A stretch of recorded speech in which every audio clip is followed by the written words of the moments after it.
Justice Department or the Environmental Department should have been doing. And it's really essential that it's going to be a grassroots revolution. I think so. God is on our side because we are not fighting against, but for. Yes, we're fighting for. I was in the council for about 25 years and also a period as the mayor. So from that moment on, 10 years ago, everything started to change. I started to get a picture of what is really going on. And it became crystal clear to me that we, humankind, have been manipulated and dominated and exploited for centuries. And this chemtrail phenomenon made me angry because I was so helpless. You can decide what food you're going to eat, what you're going to smoke, what water you're going to drink, what kind of life you're going to lead, but not with this phenomenon. Then you are just a victim. It's only a game. And there have to be good guys, and there have to be bad guys. And luckily, we are in the position to be able to play the role of the good guy who has the chance and the opportunity to overcome. 3 days that we shared with them, my heart just dropped because it was such a beautiful way to live and such a peaceful way to live. I left thinking, what's this going to be like in 10 years? Is everything going to be killed off on the property? And if it is, how are they going to get their food source? Are they going to have to take a class, and get certified by company XYZ? And what are the requirements for that? And that really is the end of freedom. I'm concerned about that. I definitely, I really am. Yeah. I learned to say everything is now as it has to be now. And everything is going to be okay. It's going to be all right. It's going to be okay. Yeah. Yes. I have this deep feeling that in the end we will prevail because we have the right on our side. The cosmos is helping us. And I have this strong feeling that we are being supported by entities and by forces we can't even imagine.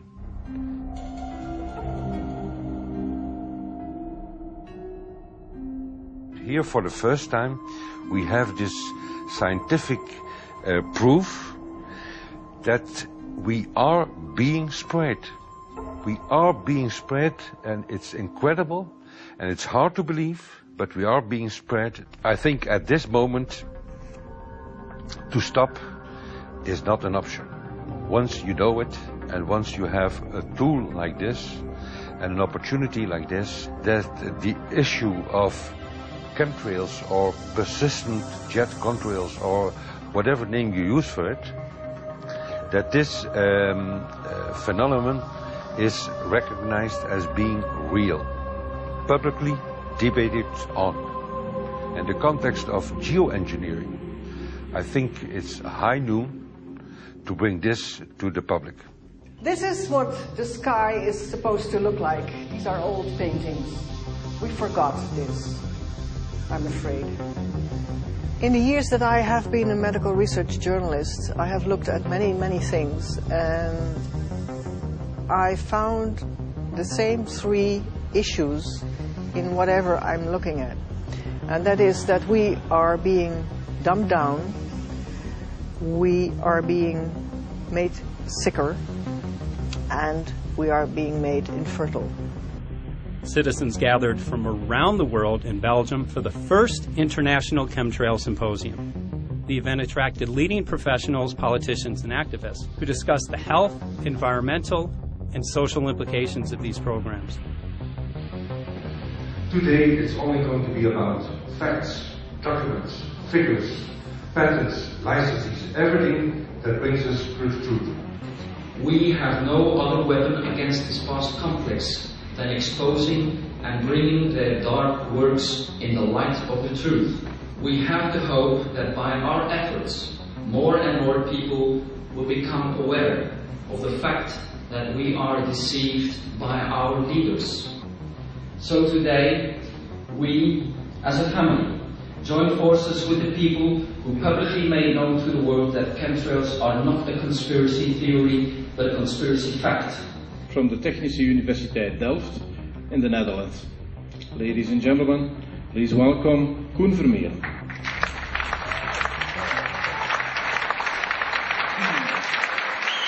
Well, I'm Koen Vermeer. I'm a university professor of Delft University of Technology. Usually people are with their heads to the ground in their own two-dimensional space and they don't look up. But if you do, you see more and more spaces like this. And it worried me too. I have no explanations to our students about these phenomena. And then I studied it myself and I found out that I couldn't give them the answers they wanted, because I think that the phenomenon is not natural. It's not natural what is happening, and the explanations that are given to us are not enough for me.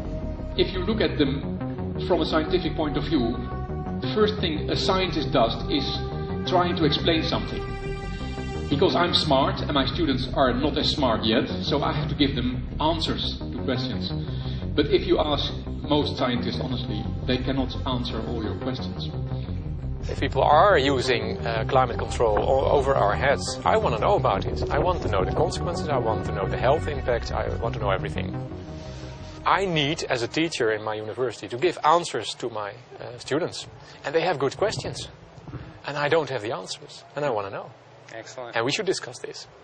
Ladies and gentlemen, for here you in the auditorium and for all over the world, Michael Murphy.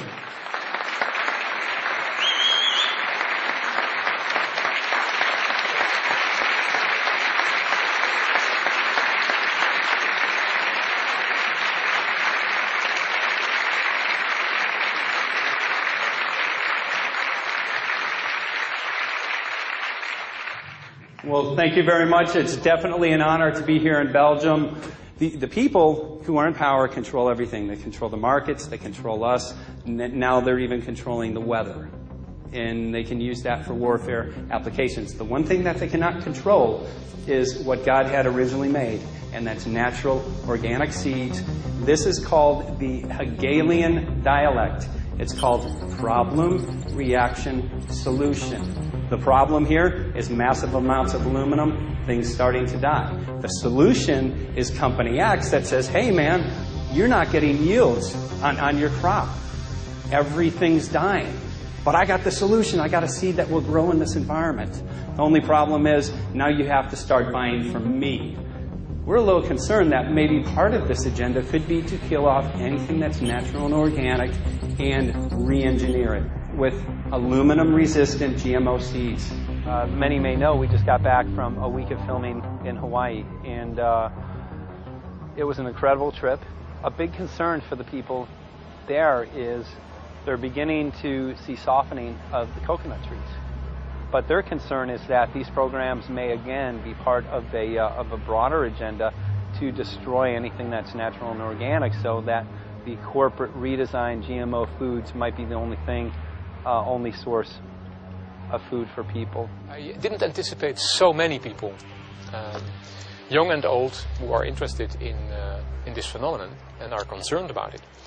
And I especially liked the address that the young girl gave today. Only 17 and already making an address to the audience. That is, well, incredible. My name is Sofia Xenidis. I am 17 years old. It is quite scary to know that the air we breathe is not what it's supposed to be. That the food we eat and the water we drink contain traces of those substances which are sprayed out over all of us as though we were being poisoned like insects. The feeling that this is causing me are feelings of deep anger and rage. I don't want to be poisoned. I don't want to be infected with cancer. And I'm just so angry that this global poisoning can be going on such a massive scale, and not enough is being done to stop this crime. A clear answer to one question. Are we being sprayed? Have we been sprayed? And is it their intention to spray again and again? What are we going to do about it? How are we going to deal with it? How are we going to stop it? I know the answer. There is only one person who can stop it. And you know it. You are. You are the person, the one you have been waiting for. We are magnificent, beautiful, godlike, divine human beings. Ladies and gentlemen, sisters and brothers, in this auditorium and in the whole world, thank you so very much for being present with us. And for now, please enjoy this anthem.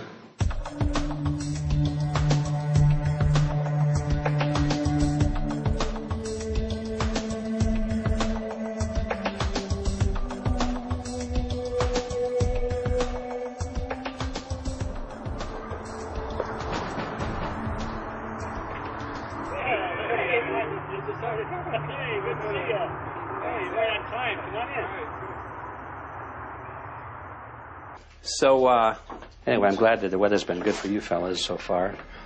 Just think if we were doing this in the wintertime, you might, if you're going to Washington, D.C., you might run into snow. Thank God we're not. That's right. You know, it's interesting because of the different weather modification programs. There's something like, I think, right around 32 in the continental U.S. alone going on. So the theory is that geoengineering is in part weather modification. You know, Mike, that's a very good point. There are so many subsets connected with this issue of geoengineering. People are writing to us all the time with information about the connection to global warming, the connection to weather modification. Some people think there's a connection with Morgellons disease. Others think it's kind of a means of transmitting electromagnetic impulses from the HAARP antenna system up in Alaska and Siberia. Boy, it gets your head spinning. And each area, I think, is worthy of investigation, but we have so little time.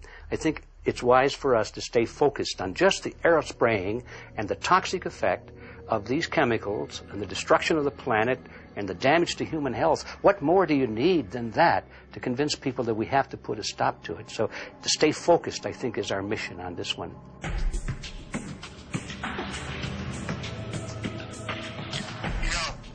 Jeremy, we had an idea. We know that you know the political system real well. Our idea was this. We have a ton of data and information that we've collected throughout our travels, and you know, we really think a good way to end the film would be addressing this to elected officials, some of the senators. So we were wondering this, if you might be able to come and kind of help us out and perhaps show us the way in how to get this done politically. But it sounds like a really good idea, and I'm also going to get to, in terms of researching who it is that we should really focus on talking to about this.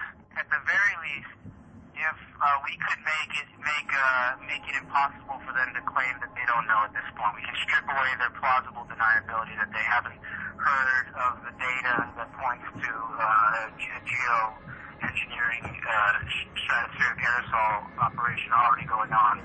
At the very least, it should be very interesting to go to District of Criminality and put some people on alert. Yeah, you have a lot of enemies in Washington. That's where all the power comes together and the money, you know. So there are people there, I'm sure, that just don't want us to do this job. But I'm glad you're going, and you'll find out.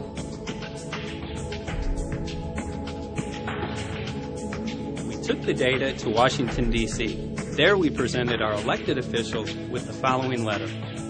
According to the 5th article of the Bill of Rights, amending the Constitution for the United States of America, no person shall be deprived of life, liberty, or property without due process of law.